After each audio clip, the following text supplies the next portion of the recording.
Lions fans, let's talk. I'll jump right into it immediately. When it comes to the Lions, why the if word is always synonymous with the Lions? Okay, all right, let's remove SOL. All right, let's take that out.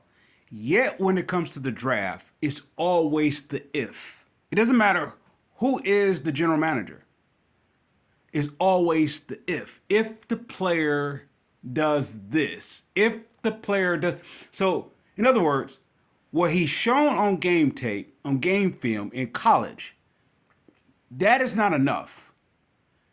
It's apparent because what he shows on college, the players that they get, what they show in college, is not good enough for them to say that's what they will be. So it becomes the if factor. If this player reach this ceiling or this potential, or if it does this, if it does, it's always an if. Now, I say all that to say this. All right, the line, I am the Lions, I guess, enemy number one, a public enemy number one. I guess how you want to say it. Oh, well, okay, all right. Here it goes. If there's no way there, okay, I figured it out. The Lions do not, the organization do not want success. And it's not so much saying that in the negative. Actually, that's a benefit for them. Well, they draw you to the water, right? Okay. And then they let all the water out the pool. So now you just add what? A waterless pool. Go ahead and have fun diving into that. Go have fun. You cannot tell me this is not Lion-esque. You can't tell me this draft is not like this. Actually, out of since Matt Millen took over, this is the worst draft. Why? Because you're 9-8. You're 9-8.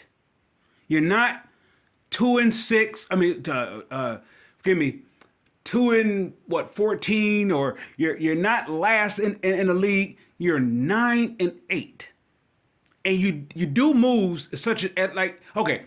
Matt Millen, Mayhew, Quinn, they all was butchered for making moves when they was at the bottom of the league. You on the cusp of winning your division, and this is what you do. So when the lights comes on, you show your true colors. Now, going back to the press conference when he says we're gonna get guys gonna bite off kneecaps. You see, all right, Jack Campbell is decent, right? Okay, I give him credit for that. He's Aiden Hutchinson though. He's gonna have to be an overachiever. He's gonna have to overexcel. That's the Lions' ceiling of a talent evaluation. They have to get overachievers. They don't get bona fide elite stars. Why? Because those bona fide elite stars are trouble. Why? Because they're going to demand contract money. They're going to demand the force to hey, you're going to have to pony up. I figured it out. So Jalen, they didn't pass on Jalen Carter because it's off the field issue, because he's a bona fide stud. He's not Nick Fairley. He's not one of those players. He's actually more so on the line of I would say Ndamukong Suh. The reason why they let go of, let's say Ndamukong Suh. The reason why they let go of Ndamukong Suh because you had to pay him. He knew his value. He knew this team only went as he went. He carried the team. Jalen Carter is also in that self same frame of thinking. All right. When his agent was talking to him, they already said up from the very start, this is what we're gonna want from our player. Well, I'm gonna say it like this. If all right, you don't want to bring politics, you don't want to bring civil situations into sports. You don't want to do it. You want to make it. You want to make it as sports or competitive as much as possible. Just leave it where it is, right there. The moment that you involve money, that throws that out the window. And when you involve money, it's no longer competitive. Now it comes more so, okay, logistics, or not even say logistics, the legal matter. Okay, who I have the rights more so over? Is it the player or is it the ownership? Right? So the Fords, how they do it, they do not want any player they cannot control. And I literally mean that, control. When you look at the word ownership, they literally define that. Give me one player that was a gold jacket worthy player that the Lions had, that the Force had in their organization? Give me one. All right. Give me Barry Sanders. Could they control Barry Sanders? Yeah, they can control Barry Sanders. Could they control Calvin Johnson? No, that's when there was a problem. They couldn't control him. Could they control Matthew Stafford? Yeah. Could they control Hutchinson? Yeah. Can they control Jack? All these players that they bring in, they can't control. Right? The controlling is you don't want to be successful, because if you be successful, you're going to have to pay it. Once you tease the fans with success, you're going to have to sustain that success. So this is why the Lions has always been 9-7. So when Bob Quinn says 9-7 is not good enough, he's speaking to the ownership. It's not good enough. Yet how it's structurally ran to be 9-7. Because the moment that you get to 10 wins or 10 plus wins, you're going to have to pay that. So let's go back to the starting point of this. It's the if game. If this player pans out, let's just deal with Brad Holmes. Never mind Mayhew. Never mind Quinn. Never mind Millen. Anybody else just deal with Holmes. Every talent he brought in here was an if. All right. If Sewell can play the right tackle. If Hutchinson can play without help.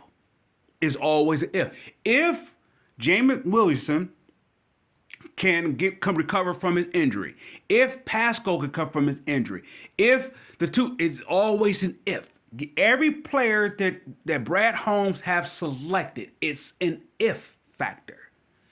Now, when it came to Quinn, now people want to say Quinn is a bad general manager. When you came to Quinn, it was not an if. You had to wait and see. And the only reason why any player that Quinn has worked out that has played here is based upon Patricia's side of the ball.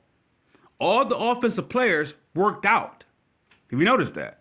All the offensive players that Quinn drafted worked out. Of course, you want to say Antoine Williams and this sort of thing. Okay, all right, that's a 6th-round pick. Okay, all right. You throw it against the wall, see if it sticks.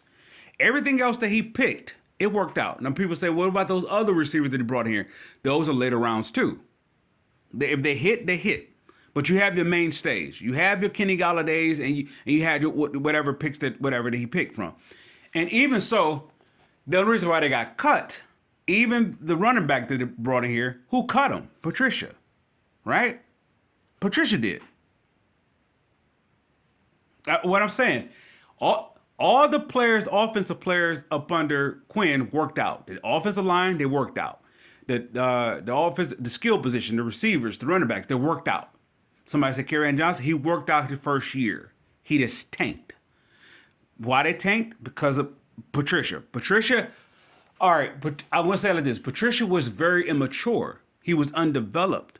He didn't know what he wanted to be. Not so much a head coach, but just as a person. He didn't know if he wanted to be legit, as in being mature, being a leader, and everything. That's it. Follow me, I'll lead it. Or he wanted to be the villain, so to speak. So he chose to be the villain, and he alienated everybody out of the room. Anyway, that's that to the side. You look at what Holmes has done, though, and they laughed at what Quinn did. But look at Quinn's side. Look at Quinn's offense and defense. All right. Now, where Quinn's drafted defensively, the impact of that was Patricia, right? He didn't develop anything defensively. He did not develop anything defensively. So that's where Quinn gets his strike at. However, all right, let's say Dan Campbell is an offensive-minded guy. He played tight end, right? Somebody said, well, the offense side of the ball is good. Give me something that he brought in here that he developed. Give me something. Give me a running back. Give me a receiver. Give me something that Dan Campbell has developed on the offensive side of the ball. People say the offensive side of the ball is good because it was up under the leadership of Dan Campbell. Give me something that Dan Campbell has developed. So what I'm saying is this current regime, they're piggybackers. So all they did was just piggyback off what somebody else did and took the credit for it. They didn't do anything. That's Brad Holmes and Dan Campbell. And matter of fact, let's say Sheila Ford Hamp. Nobody has done nothing besides do what they typically do. If it's successful, they claim it as like they did it. If it's unsuccessful, they try to make the part they hired the unsuccess, and they try to make that to be like the bad guy, the scapegoat, so they could cover up themselves for what they hired.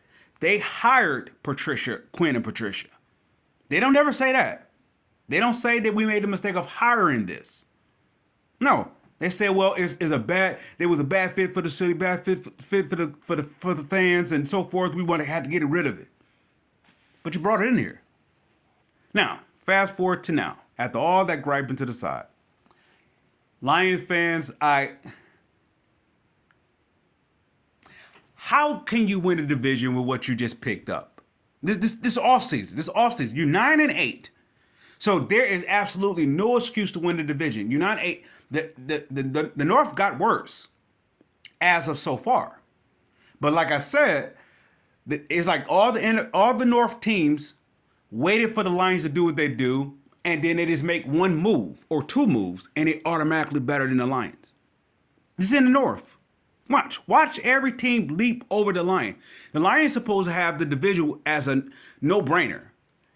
Well, how do you get a no-brainer out of this? Unless they trade. If they trade for my guy who is at Jacksonville, if they trade for him, or I heard rumors that they trade for Ed Oliver, if they make some trade for some players that's actually bona fide players, that's going to make Aidan Hutchinson better. If they do trades like that, yeah.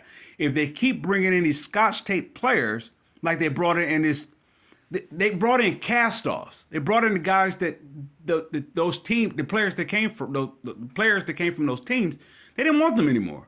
If they wanted them, they would have put what is that thing called? Franchised them. They would have did something, but it was no good. So it's like this. Another man's junk is another man's treasure. That's how it is here with the Lions organization. But when you have the opportunity to go get the blue chipper, they don't want it because it's trouble. It demands too much money. And I understand the devotion. And you know what? I have the utmost respect for a Lions fan. Because y'all devoted to even covering up is the obvious mistakes. And then you get a guy like Valente who gets murdered for pointing out the wrong. And then they would say, well, he's not from here. He's from somewhere else and everything else. So he really don't have no reason to say what he's saying. Only reason he's doing it because the media here, the local media here will not do it. That's all the Lions fans, for the Lions content here, y'all won't belittle the Lions, the organization, like Valente would do. No, y'all will do it just enough to make it sound as though that y'all are. But at the same time, if it ever goes 9-8, y'all could be like, yeah, well, I wasn't totally against it. So I'm going to say this. The fan base here and the media here is hypocritical. It's hypocritical. So it's full of hypocrisy and it's full of contradictory. That comes along with the package deal of the if factor. So with that said, I don't know, man. This team is laughable. You cannot tell me this is somebody say I didn't see this coming. Look in the Lions' history. They have done this before. How do you trade up for a broken receiver? How do you do that? How do you do that? That's how you don't win the division. That's how you get 9-8. You don't get 10 plus wins. All right. You're at 9-8, and all the media, everybody's on your side. You're going to win the division. That's enough for the forwards. That's enough. Talking is enough. So, you fans, you devoted fans, that is y'all eat it. Y'all eat the table scraps from the forwards. They say it's enough. Y'all say, you know what, forwards, you are right. And then you go say, in Holmes we trust. Give me something that he did that was worth him being trustworthy. Give me something. Go ahead, give me Penei Sewell. Penei Sewell does not work out without those other four. As good as Penei Sewell is, he does not work out. I'm talking about in a Lions uniform. In any other place, he may well be without any stud next to him. He'd be a bona fide left tackle. Here, you're talking about in a Lions organization. The last legitimate offensive lineman they had was who? Who you want to say? Go ahead and say Lomas Brown, Kevin Glover, or you going to say the gentleman that ended up going to Pittsburgh? He was the guard, and what is his name? Millen drafted him, I believe. Right? And he ran him out of town. All right, so, okay. I think I'm done with my griping. Yeah, I really do feel sorry for you fans. I know I don't feel sorry for. I do apologize for that. I don't feel sorry for you guys. I actually salute you for being devoted to covering up the stuff that they do. Y'all cover it up by saying if. Y'all are bought and paid for. The Forest have y'all right where they wanted y'all. Because if there was any legitimate team, you don't let talent walk out. You don't let it. If you're 9-8, if you're Chicago, if you're Green Bay, if you're Minnesota, why do they always do the necessary step to win the division or the necessary step to be dominant in the division? Right? Okay. All right, Jared Allen left from Kansas City. Did Minnesota need him? No. Did they grab him? Yeah. All right. When Randy Moss was on the market, you had Chris Carter, Jake Reed. Did they need a Randy Moss? No, but they did it to make themselves even better. How come when the Lions do it to make a position group better, it gets worse? You re-signed Reynolds, you brought in Montgomery, you have Swift, and now you go draft on top in a first round. It doesn't make sense. Go ahead and tell me they're saving money. Go ahead and tell me. Somebody say like, well, next year coming off the books. Go ahead and tell me.